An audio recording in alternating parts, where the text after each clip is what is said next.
Hey, what's happening? Happy Saturday. It's Daryl here. It's bright and freaking early, man. It's 3:30 in the a.m. here in Connecticut on the East Coast. This is probably going to be a kind of short video. I don't have a whole lot to say about this. Okay, this morning I'm looking through all of my different feeds and everything, and I go to Twitter. I go to Right Wing Watch. I recommend this to you guys. Right Wing Watch. I'll put a link down below for that on Twitter.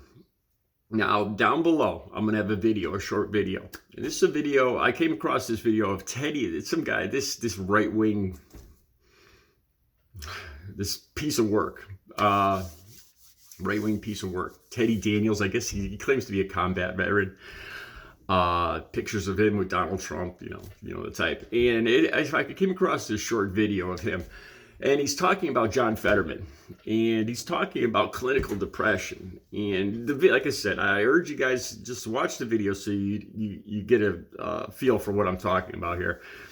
Okay, so in this video, this wicked, tough-looking real man, he's got the beard, he's got the I don't know, it's like a cavalry, the U.S. Cavalry Army hat, whatever you call it. All down low. He's got his beard. He's got his "Be a Monster" t-shirt. Don't be a monster. Raise your sons to be monsters. I forgot which right winger said that. And he's got a picture of Donald Trump in the back. Him and Donald Trump in the background. All these threats. If you're on my land, you better get off, or you're in danger. All this real man stuff. Okay, so in this video, he's talking about John Fetterman, and he in his gruff real man voice, he's saying, get him out of Walter Reed. He's in there with these real heroes. He's wandering the halls, saying, I'm sad, so this real man Teddy Daniels is he starts talking about clinical depression, and he basically says clinical depression is just an excuse. You know what? I'm not even gonna justify this whole clinical depression thing. Stuff like this, and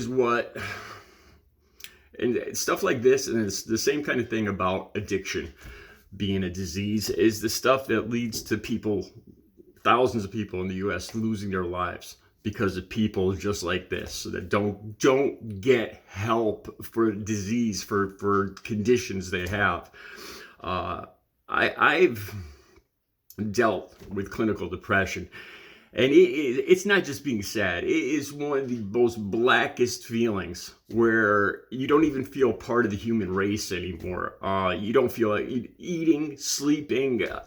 I can't even put into words how just black a feeling it is.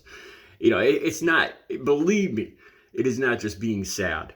So, Teddy Daniels, he basically poo-poos clinical depression, which is dangerous to thousands of people across the United States.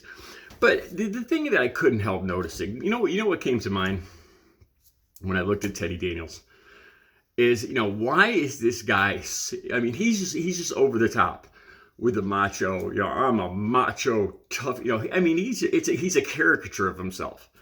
The hat, the beard, the gruff voice, and all. And I start thinking, I always wonder about psychology, why people do the things they do. I'm not going to get too much into the combat veterans thing. My honest opinion is, I don't feel I have to thank veterans. They're not my heroes. They haven't been heroes since World War II, when there was a real clear cut between good and evil. The people that signed up to go to Afghanistan, to go to Iraq, to follow Bush's orders into Iraq, to attack a country that had nothing to do with 9/11, they're just not my heroes. I don't feel that I owe them my freedom. I owe to them because they went to Iraq. Yeah, I'm sorry, man. That probably ruffles a lot of feathers, but I don't consider them my hero by any way, shape, or form. The last vet I would consider a hero are the people that went to the great grandfathers now that went to Germany, back in to Italy, Germany, Africa, France, Italy, back in the 40s. Those guys were heroes. And that's just my opinion. But when I'm looking at Teddy Daniels, now I hate to go here again, but I think this guy is compensating, man. This guy, you know, I'm looking at him, and you know what I'm really thinking?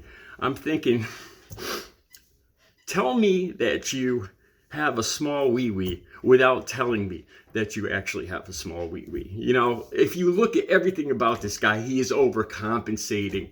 It's, you know, and he's so angry.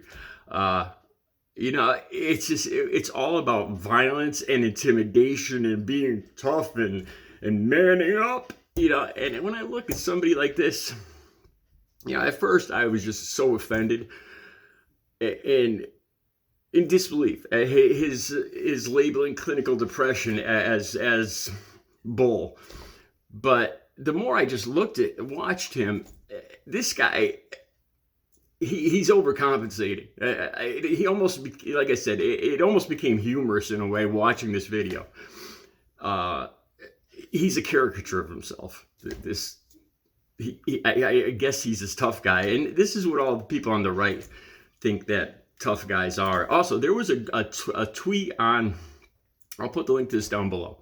Jesse Kelly, I'm not too familiar with him, but he tweeted, he put a tweet out, and it's got a picture of two loving fathers, a gay couple, with a baby, a newborn baby. And it's just a picture of love. These two guys looking at each other with a baby. And Jesse Kelly says, you know, this is what America's become. You know, it's, you know, these guys that believe that people like Teddy Daniels is a real man.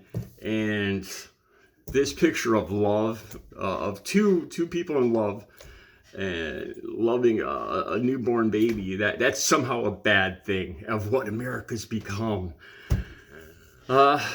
Sometimes I just wonder what these people are overcompensating for, like Jesse Kelly and Teddy Daniels. With Teddy Daniels, it's pretty obvious. I think he's just not well endowed, and I think it's just an overcompensation that he's making up in other areas for his manliness that he's lacking down below the waist.